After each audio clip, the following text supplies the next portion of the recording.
Okay, good morning, everybody. This is candidate Congressman John Kitover running the 16th District. I will be reading to you from the Enchiridion, the Golden Sayings of Epictetus.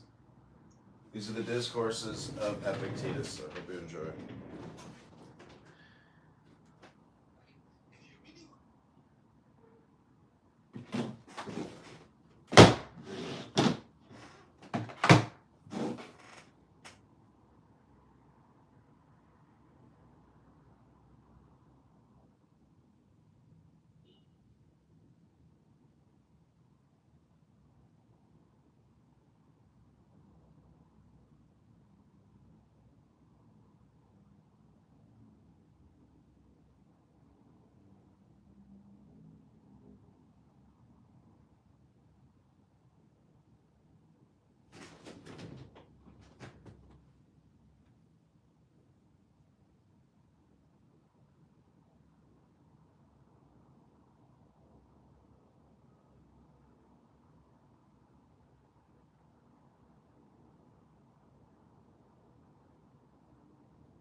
Okay, this is the Wisdom of Epictetus, read by candidate Congressman John Kitover.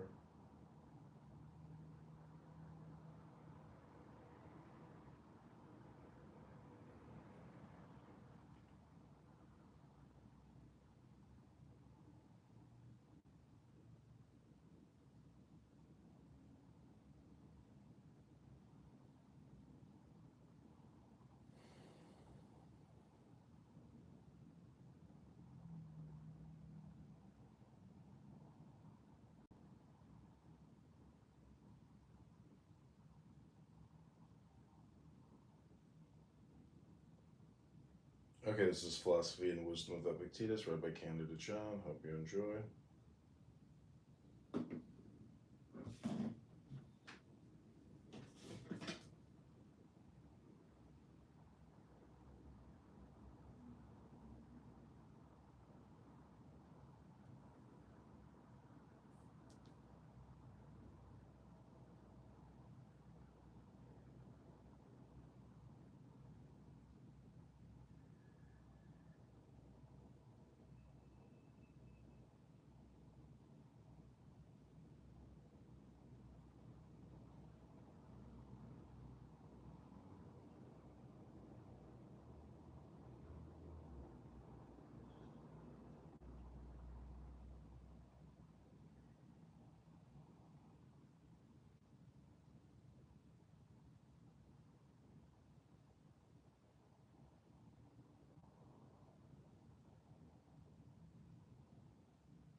Okay, this is Philosophy and Wisdom of Epictetus by candidate John.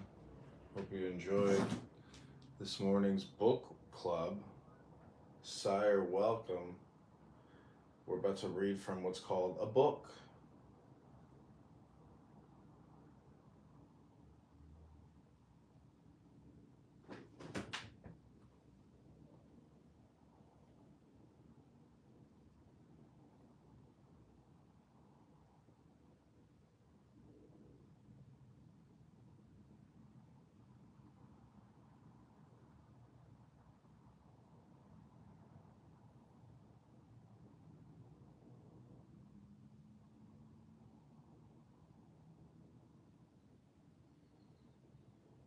Okay, this is Wisdom, Philosophy, Meditation of Epictetus. Read by Candidate John. Hope you enjoy.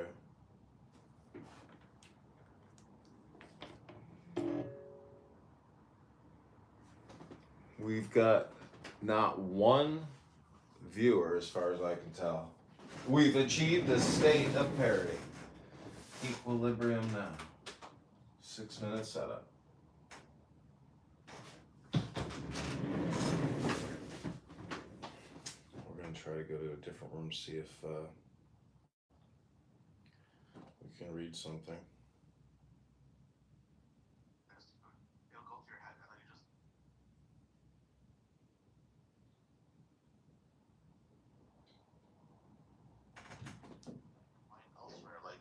Praying or reading or something that will keep your mind engaged but allow you to not smoke.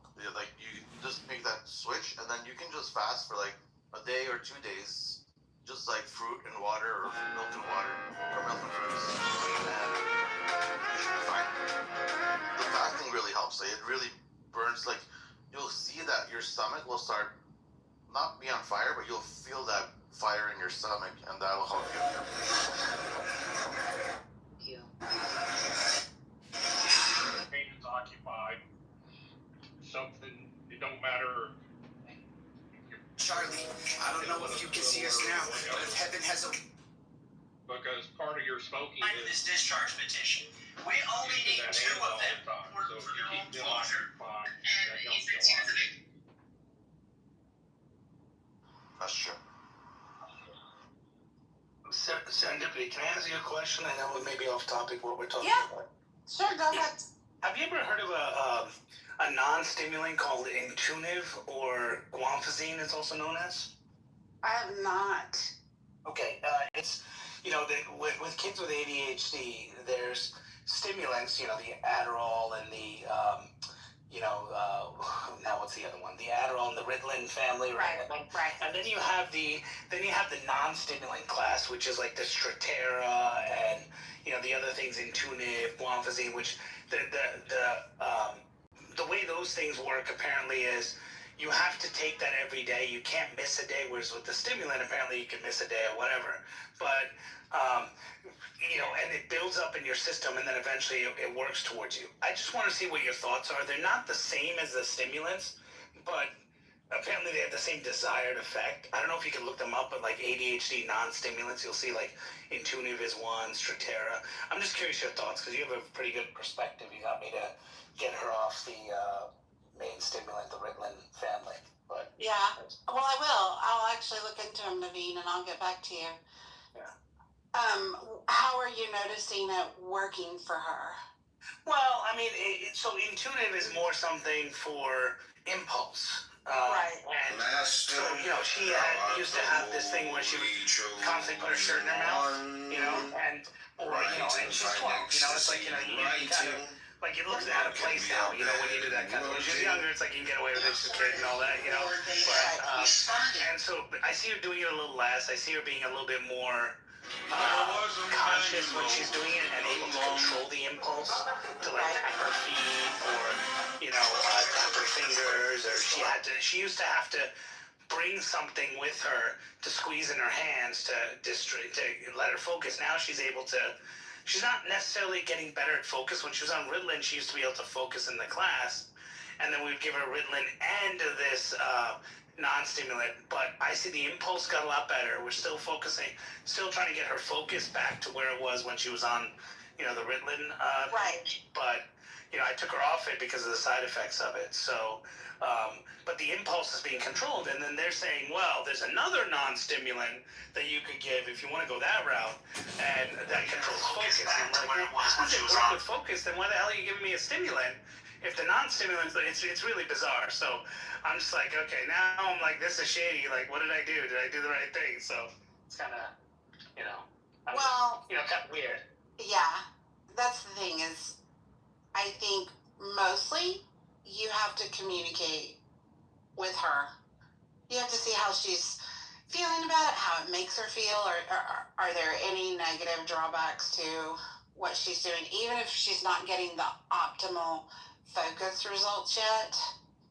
she's still really young, and to some extent, like, I feel like those behaviors can be improved with maturity and people who are vaccinated, they can feel some safe that they behavioral are not going to get therapies infected. to I help got her. infected about 2 weeks ago. I don't necessarily think it's a bad thing that somebody can't sit and focus on something for even an hour. I know my brain doesn't work that way. Like, I have to work with. But, serendipity, I think the issue is, and I think a lot of it... Wait, King, I hate to interrupt. Do you guys know what conversational hypnosis is?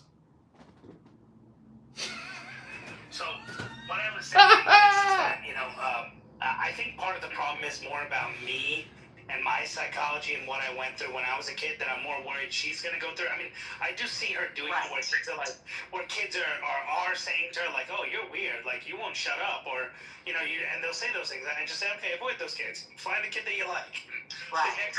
But there is a kid that, she likes, and she sits and talks to, and she's like, you just said the same thing 3 times. And she's like, oh, okay.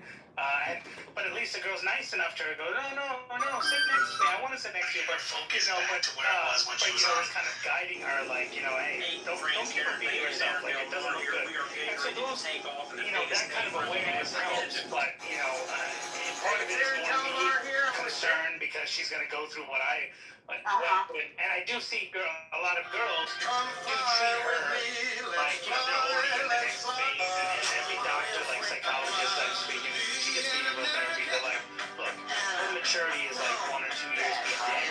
Like, it will be tough as she gets older because girls can be, moody and bratty, and they can do all this stuff. So it will be difficult, and you'll have to give her support so she doesn't get depressed. And I think part of it is me getting more frustrated at what I want her to be versus what she is, because I end up, like, sometimes I'll even mock her, and I'm like, why did I say that? I'll be like, why are you acting like a third? You'll mock your daughter? You mock her? And I'm like, why? And then I'm like, why did I just say that? But I get so frustrated because I'm like, you're doing something so simple and you can't do it. And I'm just like, oh man, what am I doing? So some of it is me too. Let me tell you too, like, you have to kind of tackle some of those issues one at a time. I was going through, me and my daughter, we communicate really well together. Like, there's really not like a whole lot that we can't talk about and discuss. We started butting heads relentlessly because she cannot be on time. To save her life, she cannot be on time. You can tell the girl 3 days ahead of time, we're going to go do this at X time. Like, what do you need to do to get there? Like, it's very important. We got.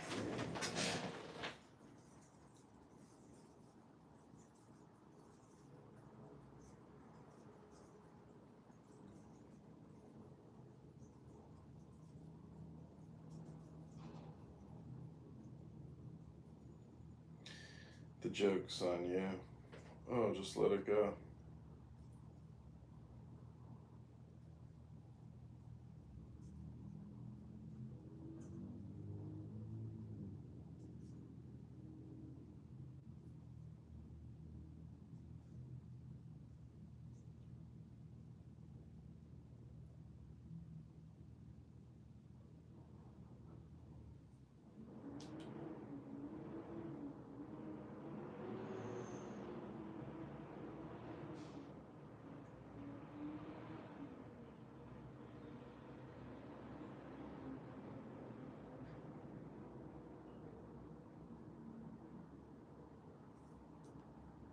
Mother, she was in such disbelief. She couldn't believe it. And the way the man just held the 6-year-old daughter in his hands. If that doesn't break your heart to want.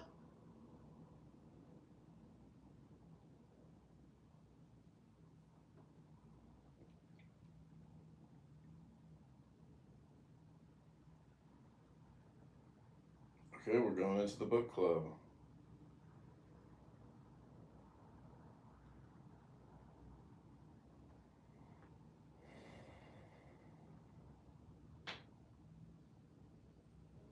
Okay, this is Epictetus' Wisdom and Philosophy.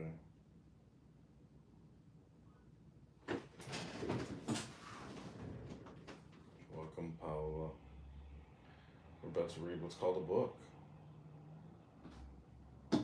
We have done scanning of what's available on Clubhouse, and we have found that it's the same thing.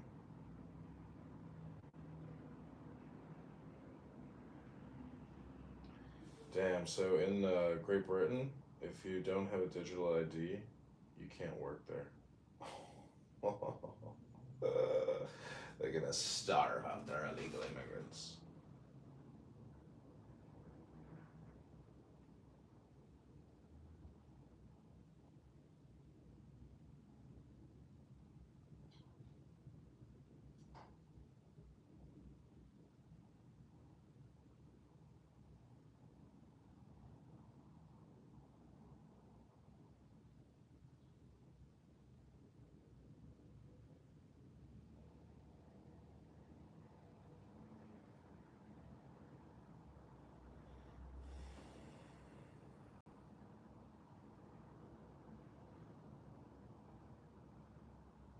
Okay, this is book club.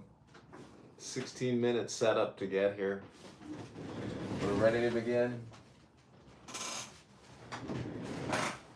Okay, without further ado, I give you Epictetus.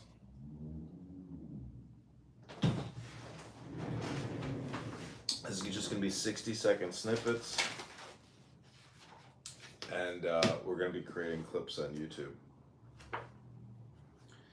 These are the golden sayings.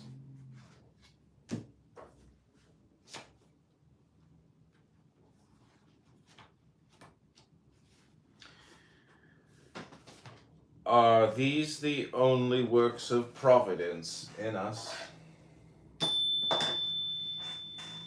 What words suffice to praise or set them forth? Had we but understanding, should we ever cease hymning, blessing the divine power, both openly and in secret, and telling of his gracious gifts, whether digging or plowing or eating, should we not sing the hymn to God? Great is God, for that he hath given us such instruments to till the ground withal. Great is God, for that he hath given us hands and the power of swallowing and digesting, of unconsciously growing and breathing while we sleep. Thus should we ever have sung, yea, and this the grandest and divinest hymn of all. Great is God, for that he hath given us a mind to apprehend these things and duly to use them. What then? Seeing that most of you are blinded, should there not be someone to fill this place and sing the hymn to God on behalf of all men? What else can I, that am old and lame, do but sing to God? Were I a nightingale, I should do after the manner of a nightingale. Were I a swan, I should do after the manner of a swan. But now, since I am a reasonable being, I must sing to God. That is my work, I do it. Nor will I desert this my post, as long as it is granted me to hold it, and upon you too I call to join in this self-same hymn. Okay, that's part one of Epictetus. This is your morning intelligence meditation on knowledge, philosophy, and wisdom with Candidate John, reading to you from what's called a book. People don't know what books are anymore. They just do conversational hypnosis with each other. They just talk all the time about nothing. No real intelligence. Here we go. Part two.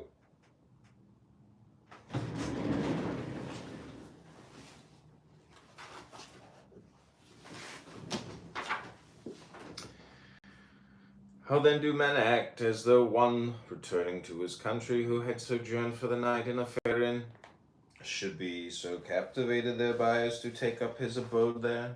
Friend, thou hast forgotten thine intention. This was not thy destination, but only lay on the way thither. Nay, but it is a proper place. And how many more of the sort there be only to pass through upon thy way? Thy purpose was to return to thy country, to relieve thy kinsmen's fears for thee, thyself to discharge the duties of a citizen, to marry a wife, to beget offspring, and to fill the appointed round of office. Thou didst not come to choose out what places are most pleasant, but rather to return to that wherein thou wast born, and where thou wert appointed to be a citizen. Try to enjoy the great festival of life with other men. But I have one whom I must please, to whom I must be subject, whom I must obey, God, those who come next to him. He hath entrusted me with myself. He hath made my will subject to myself alone, and given me rules for the right use thereof. Rufus used to say, if you have leisure to praise me, what I say is not. In truth he spoke in such wise that each of us who sat there thought that someone had accused him to Rufus. So surely did he lay his finger on the very deeds we did, so surely display the faults of each before his very eyes. But what saith God? Had it been possible, Epictetus, I would have made both that body of thine and thy possessions free and unimpeded. But as it is, be not deceived. It is not thine own. It is but finely tempered clay. Since then this I could not do, I have given thee a portion of myself, in the power of desiring and declining, and of pursuing and avoiding, and in a word the power of dealing with the things of sense. And if thou neglect not this, but place all that thou hast therein, thou shalt never be let or hindered. Thou shalt never lament. Thou shalt not blame or flatter any. What then? Seemeth this to thee a little thing? God forbid.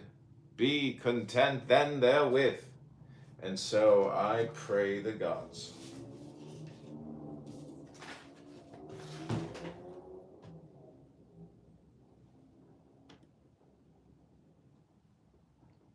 That is part 2 of Epictetus.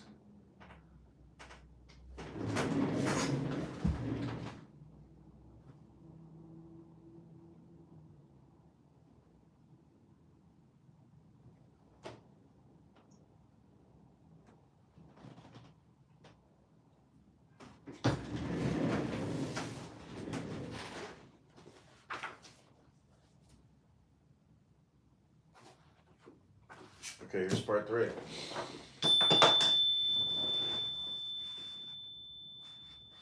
What saith Antisthenes? Hast thou never heard? It is a kingly thing, Osiris, to do well and to be evil spoken of.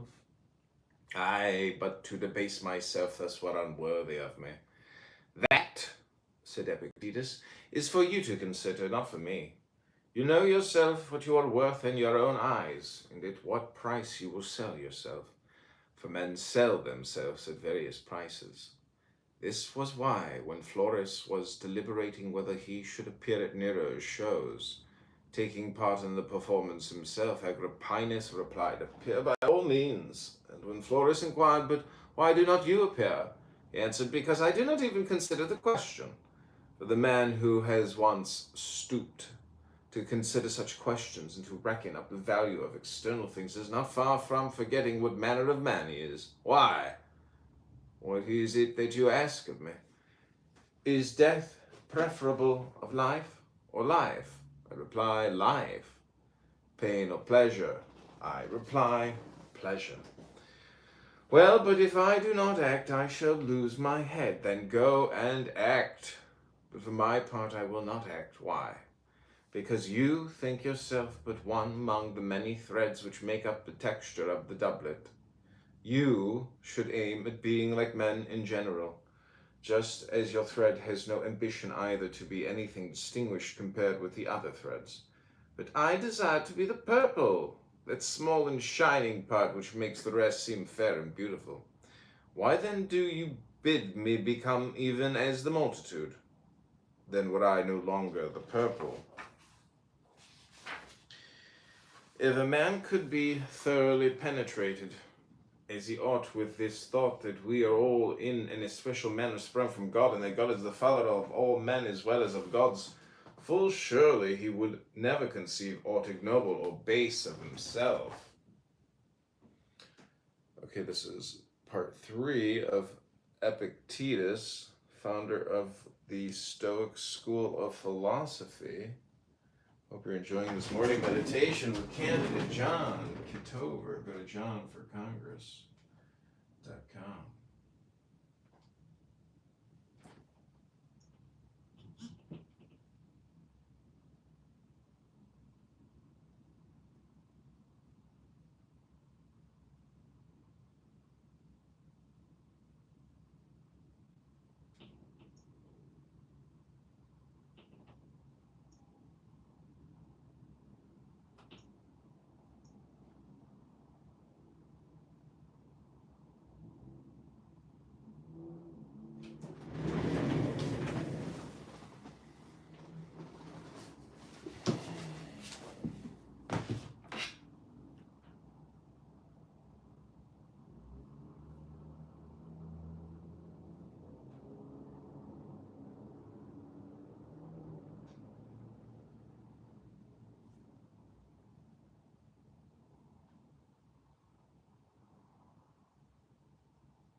Okay, it's part 4.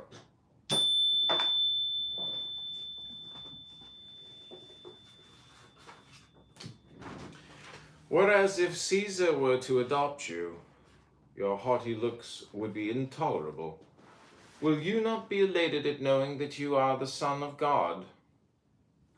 Now, however, it is not so with us. But seeing that in our birth these two things are commingled, the body which we share with the animals, and the reason and thought which we share with the gods, many decline towards this unhappy kinship with the dead. Few rise to the blessed kinship with the divine, since then every one must deal with each thing according to the view which he forms about it. Those few who hold that they are born for fidelity, modesty, and unerring sureness in dealing with the things of sense, never conceive aught base or ignoble of themselves, but the multitude the contrary. Why, what am I? A wretched human creature with this miserable flesh of mine, miserable indeed, but you have something better than that paltry flesh of yours. Why then cling to the one and neglect the other? Thou art but a poor soul laden with a lifeless body. The other day I had an iron lamp placed beside my household gods. I heard a noise at the door. On hastening down, found my lamp carried off. I reflected that the culprit was in no very strange case. Tomorrow, my friend, I said, you will find an earthenware lamp, for a man can only lose what he has. That is the sayings of Epictetus, the Enchiridion, the golden sayings. That's part 4, read by candidate John. If you're enjoying this philosophy, hit the like button, subscribe to the channel, share the video on your X account, on your Instagram story. That's right. This is called intelligence. Many people have never read this book. Hope you're enjoying. All right, part 4 or 5. We're going to try to get to 10 parts.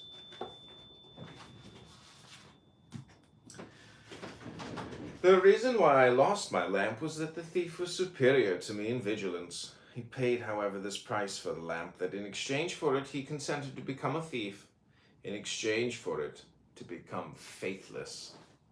But God hath introduced man to be a spectator of himself and of his works, not a spectator only, but also an interpreter of them. Wherefore it is a shame for man to begin and to leave off where the brutes do. Rather he should begin there and leave off where nature leaves off in us, and that is at contemplation and understanding and a manner of life that is in harmony with herself. See then that ye die not without being spectators of these things. You journey to Olympia to see the work of Phidias, and each of you holds it a misfortune not to have beheld these things before you die. Whereas when there is no need even to take a journey, but you are on the spot with the works before you, have you no care to contemplate and study these? Will you not then perceive either who you are unto, or unto what end you were born, or for what purpose the power of contemplation has been bestowed upon you? Well, but in life there are some things disagreeable and hard to bear, and are there none at Olympia? Are you not scorched by the heat?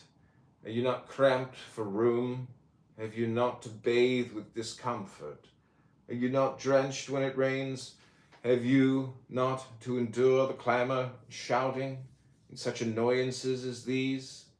Well, I suppose you set all this over against the splendor of the spectacle, and bear it patiently. What then? Have you not received powers wherewith to endure all that comes to pass? Have you not received greatness of heart, received courage, received fortitude? What care I if I am great of heart, for aught that can come to pass? What shall cast me down or disturb me? What shall seem painful? Shall I not use the power to the end for which I received it, instead of moaning and wailing over what comes to pass? That is a reading of Epictetus. It's part 5, read by Candidate John. Halfway there. We're doing 10 minutes of Stoic philosophy with Epictetus.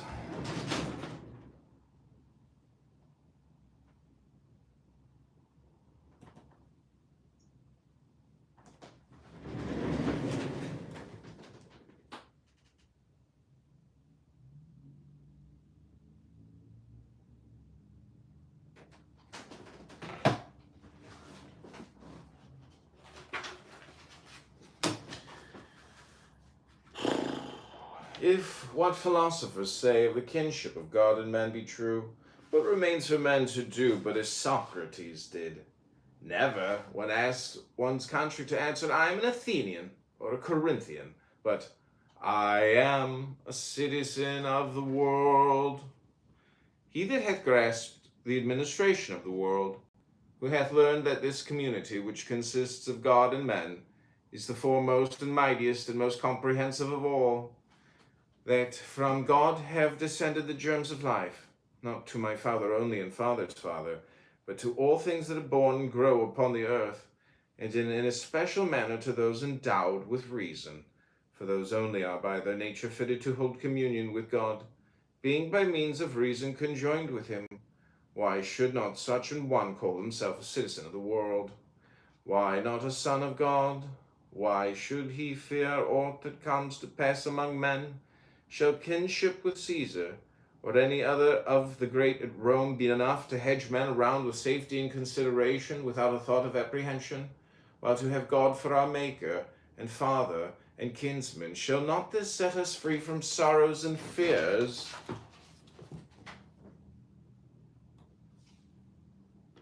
Okay, that's part 6 of Epictetus. This is Candidate John doing a meditation this morning with the Enchiridion, the golden sayings and discourses of Epictetus.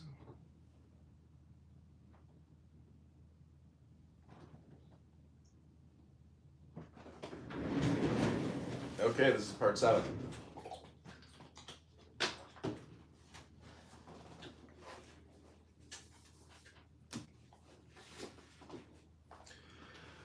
I do not think that an old fellow like me need have been sitting here to try and prevent your entertaining abject notions of yourselves, and talking of yourselves in an abject and ignoble way, but to prevent there being by chance among you any such young men as, after recognizing their kindred to the gods and their bondage in these chains of the body and its manifold necessities, should desire to cast them off as burdens too grievous to be borne, and depart to their true kindred. This is the struggle in which your master and teacher, were he worthy of the name should be engaged, you would come to me and say, Epictetus, we can no longer endure being chained to this wretched body, giving it food and drink and rest and purification, aye, and for its sake forced to be subservient to this man and that. Are not these things indifferent and nothing to us? Is it not true that death is no evil? Are we not in a manner kinsmen of the gods, and have we not come from them? Let us depart thither whence we came. Let us be freed from these chains that confine and press us down.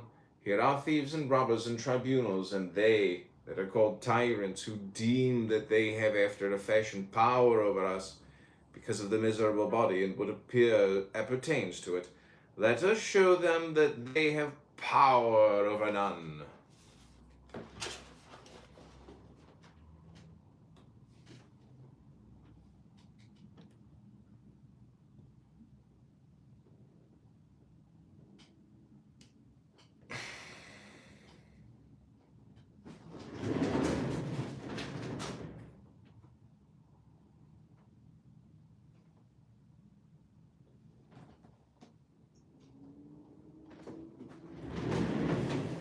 Okay, this is part 7.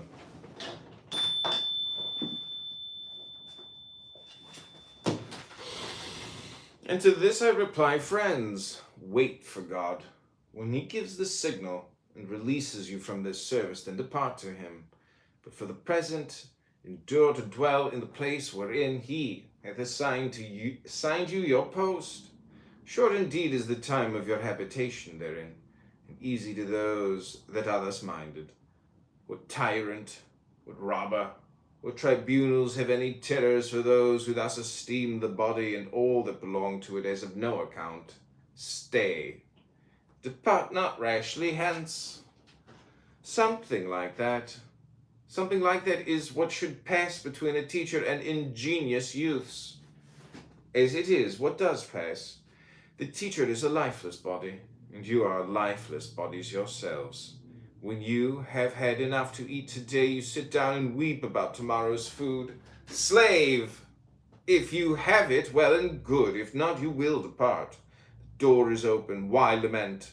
What further room is there for tears? What further occasion for flattery? Why should one envy another? Why should you stand in awe of them that have much or are placed in power, especially if they be also strong and passionate? Why? What should they do to us? What they can do, we will not regard. What does concern us that they cannot do? Who then shall still rule one that is thus minded?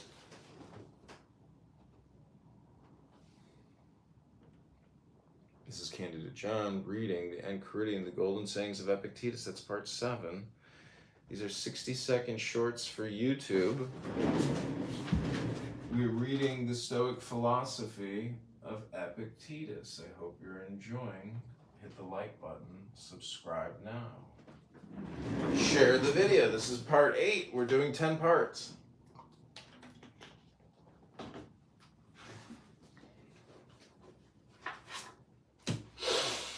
Seeing this then, and noting well the faculties which you have, you should say, send now, O God, any trial that thou wilt. Lo, I have means and powers given me by thee, to acquit myself with honor through whatever comes to pass. No, but there you sit, trembling for fear certain things should come to pass, and moaning and groaning and lamenting over what does come to pass. And then you upbraid the gods. Such meanness of spirit can have but one result, impiety. Yet God has not only given us these faculties by means of which we may bear everything that comes to pass without being crushed or depressed thereby, but like a good king and father, he has given us this without let or hindrance, placed wholly at our own disposition, without reserving to himself any power of impediment or restraint. Though possessing all these things free and all your own, you do not use them. You do not perceive what it is you have received, nor whence it comes, but sit moaning, groaning, some of you blind to the giver, making no acknowledgement to your benefactor, others basely giving themselves to complaints and accusations against God. Yet what faculties and powers you possess for attaining courage and greatness of heart, I can easily show you. What you have for upbraiding and accusation, it is for you to show me.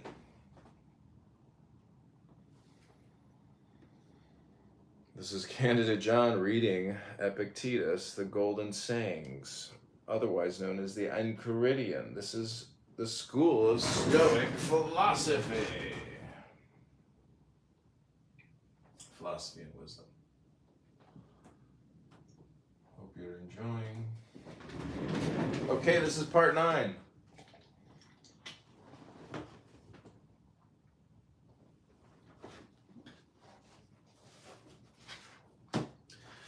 How did Socrates bear himself in this regard?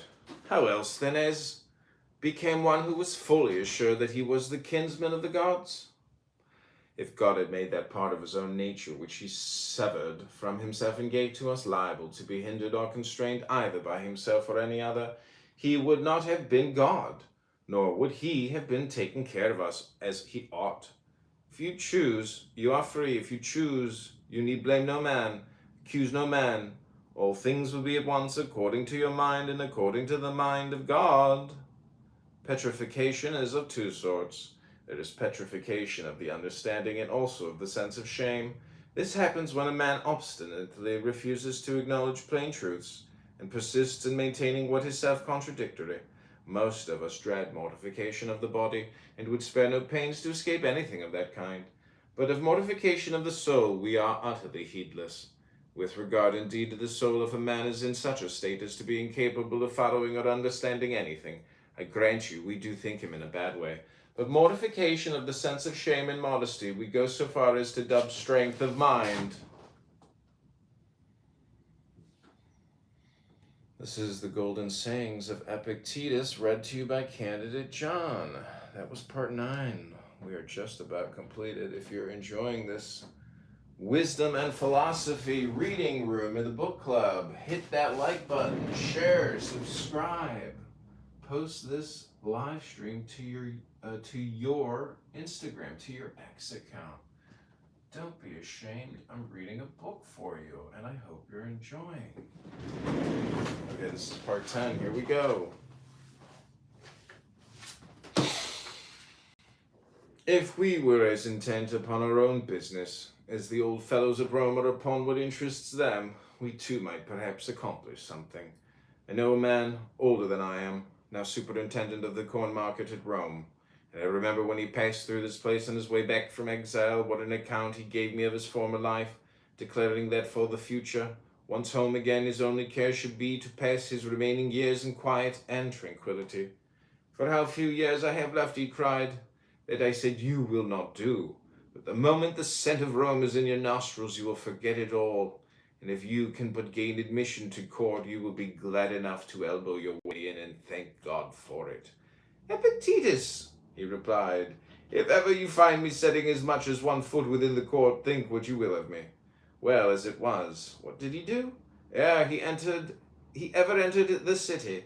He was met by a despatch from the emperor. He took it and forgot the whole of his resolutions. From that moment, he has been piling one thing upon another. I should like to be beside him to remind him of what he said when passing this way, and to add how much better a prophet I am than you. What then? Do I say man is not made for an active life? Far from it. But there is a great difference between other men's occupations and ours. A glance at theirs will make it clear to you. All day long they do nothing but calculate, contrive, consult how to wring their profit out of foodstuffs, farm plots, and the like.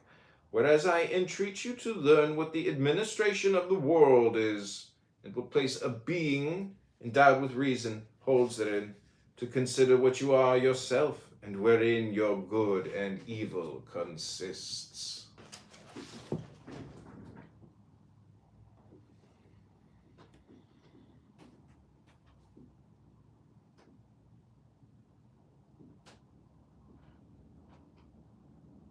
Okay, this is Candidate John. We just read 10 parts of Epictetus. This is Wisdom and Philosophy, the Golden Sayings of Epictetus, the Enchiridion. Hope you've enjoyed it. I'm going to take a reading break. We're going to jump into a clubhouse room and see if it's possible to read 60 Seconds of Tanya or 60 Seconds of Toira. Can't see the rooms anymore.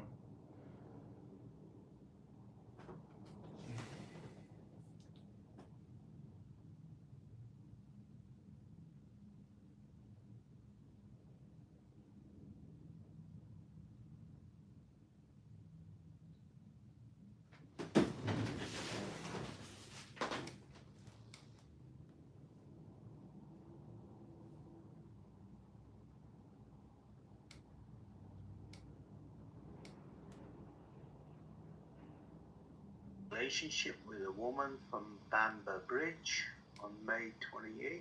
What? So you had to get busy. Okay.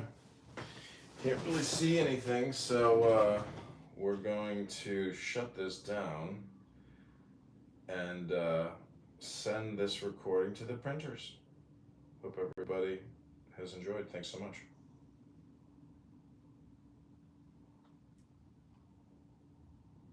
Go to johnforcongress.com.